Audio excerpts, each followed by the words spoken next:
Welcome back to the channel. My name is Brad, and today we're going to talk about retirement and sweet tea. And I've been making this video now for the last couple hours. And that's just because I go rambling. And I want to try to keep it a little more precise. I'm not going to talk about the markets today. I'm going to talk about my retirement. I had a question from a member, and I think it's really good stuff. Right? He asked me to do a video about how my income requirements change pre and post retirement. And it looks like you reduced your income needs in retirement. What did you make? What? Really reading the screen.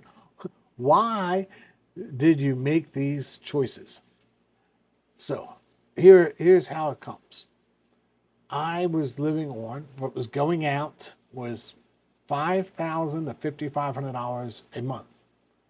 In retirement, I am going for $4,000 to $4,500 a month.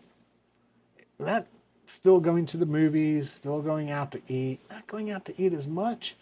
That's because we're both home. I'm not doing the corporate travel anymore.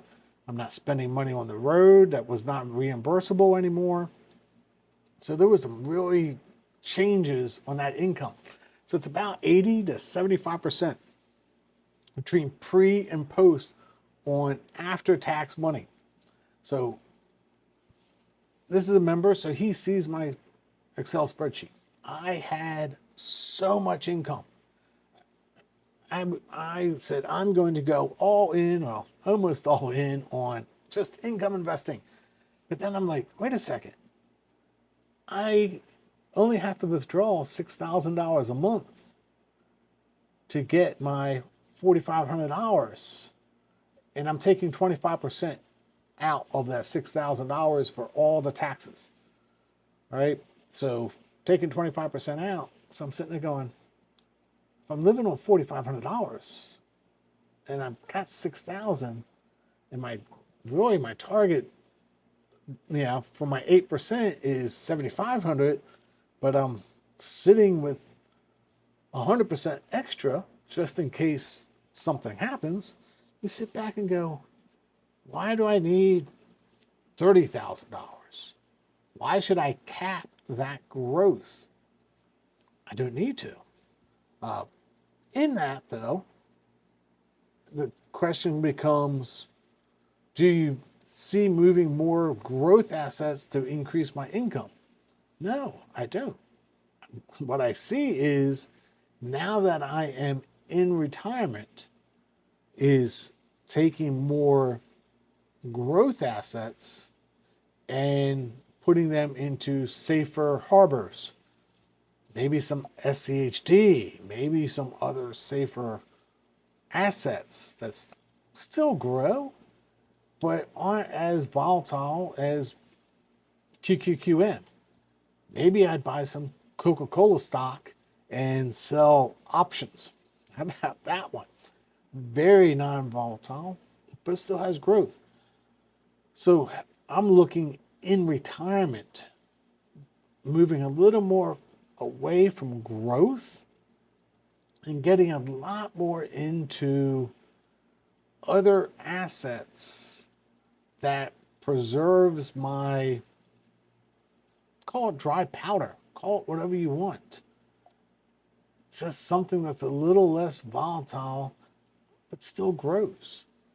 And that's because I'm in retirement and I've made my money and I saved out of high school, got a job with a 401k. And there you go. 1986, I had a 401k. So if you're younger, if you were born after 1986, don't think that you're going to give me any type of advice on pretty much anything. Advice, I'll hear you, but don't tell me, oh, you need to do this. Okay. Yeah, I don't put up with anything that from somebody that, if I was visiting your parents, I would have been wiping your butt as a kid. All right? No. It doesn't work that way. And younger people need to think about that when they start making dumb comments. I do not have to do anything that I don't want to do. So just think about that I'm in retirement. I don't need more than $7,000 a month. I'm literally withdrawing $6,000 a month and having leftover money, right? So why do I need to have $20,000? Why do I need to have $30,000 in income? I need to keep that dry powder safe. Right now I have IVV, and QQQM. Take those out and put them in little safer harbors. So no, I don't see myself increasing my income. I don't need to. Anything you felt went well and anything you would have done differently. And this gets into this whole conversation. All right. So 86, I had my 401k. My 30s, I backed off because I had a family. My 45, I had a great job again, maxing out my 401k, maxing out my Roth. And if you can max out your 401k and get their match, and you can max out your Roth, and you can go for all those years, you will do just fine. Now, in my 30s, I was only getting my match maybe a couple percentage more, but it was those messy 30s. I had expenses. I had a house. Wasn't making as much money as I did when I hit 45. So yeah, it was messy, right? But I still saved a lot. You get up to that 45, 10 years of growth, and I did very well. And I had a truckload of money. But what did I do wrong? I didn't have a bridge account big enough.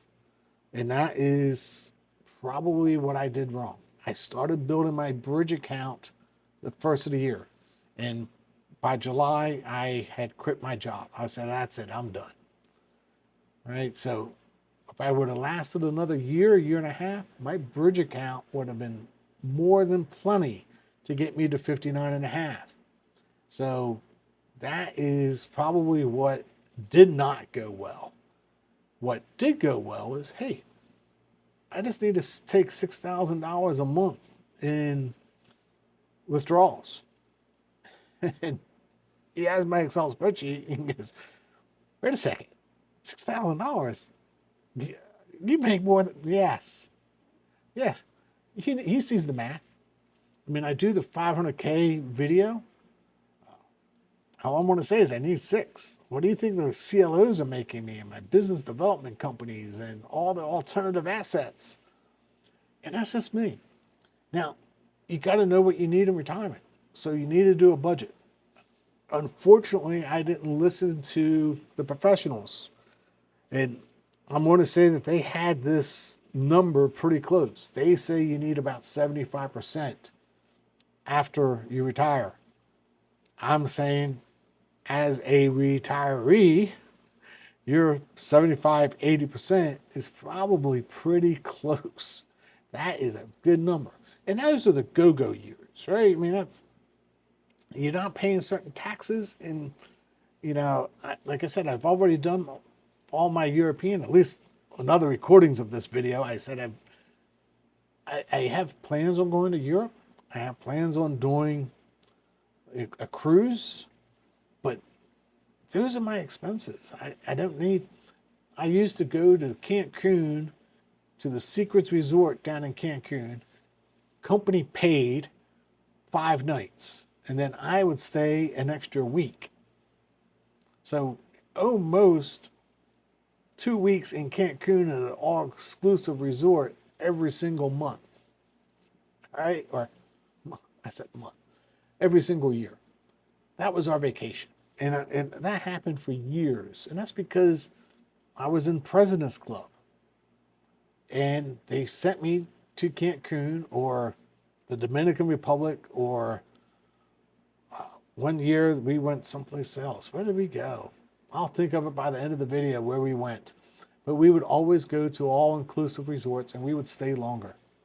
So I didn't need to spend a whole lot on vacation, but we did go to Europe. Now, those are my choices. I could have made all income.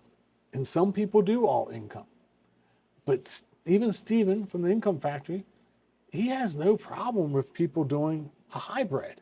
And he has no problem with anybody doing just all growth. But I'm doing growth for that section. Now, will I be taking growth assets and putting into income? No. Will I be taking growth assets and moving them into safer harbors? Maybe like a little bit into SCHD? Yeah, that makes sense for me in retirement. Now, if I wasn't retired, no, I wouldn't be putting it into SCHD. I'd be trying to get that pot as big as possible. I want that pot as huge as possible. That's just me. Now, in retirement, I'm starting to waver on maybe I need to have a little more sitting in the side of this safer assets. And that's just mine. That's just my thinking. But I still want growth. I still want it to grow, but maybe I want it to be a little bit safer with less volatility. But if I put it in SCHD, I'm not taking that 3.5% and living off of it. That's a different pot. That's just going to be on the drip. Right? I don't need that money. I'm going to use my income money for retirement. So that did not go well. I did not have enough time to build out my gap account. And that hurt me. The other thing that didn't go well is I didn't really look into my income investments as hard as I should before I started living off of them. So you really need to even stress test. You could even play with this and say, okay, I have X amount of coming in income. I know that I'm going to take $7,000 out a month and start putting that $7,000 into, don't actually withdraw it, but take that $7,000 and put it into, I don't know, PAAA or JAAA or some other fund to simulate this is your retirement. And are those funds that you're relying on income what you really want to be in? I really didn't do that until 4 months in retirement, 5 months in retirement. And I went, wait a second, I don't want these. They're okay, but man, look at how this reacted in 2020 during the pandemic. I don't need that stress in my life. Maybe I need to do something else. And that is exactly what I did. I moved to something else because I didn't want that stress in my life, at least in retirement. So no more growth assets for income, but maybe growth assets into a safer harbor. So that's that. And I already told you what did not go well was I didn't build out my bridge account early enough. And here's some advice for younger people thinking that you're going to get out early. One thing that you really should consider is Social Security. Yes, I know Social Security might not be what it is today when you get there. But I know what my Social Security is. And I played around with the numbers. So if I would have continued to work until 59 and a half and still made the same big number that I did when I worked, my Social Security only went up this much because I had so many years of making a lot of money. My Social Security, when I hit 62, is significant. It's almost twice what the normal Social Security is for today. Almost. So, yeah, I could have worked. I could have worked all the way up and I could have got a really big Social Security check later in life. But why? I have all this other money that I need to spend anyway. And there is a book called Die with Zero. I'm not going to die with zero, but you know, my daughter might be greatly disappointed in her inheritance. And she will not be disappointed. But at the end of the day, I'm not going to over income invest. I'm not going to over growth invest. I need to have a balance between all of it. And that's just me. Now, there's income investing for non-retirement, and that's where you're going to pay off your leverage for taking leverage out, but that's different, and that's fine if that's the way you're going to do it. And all honestly, if I would have started my bridge account earlier, maybe I would have used a little leverage in my bridge account for that gap.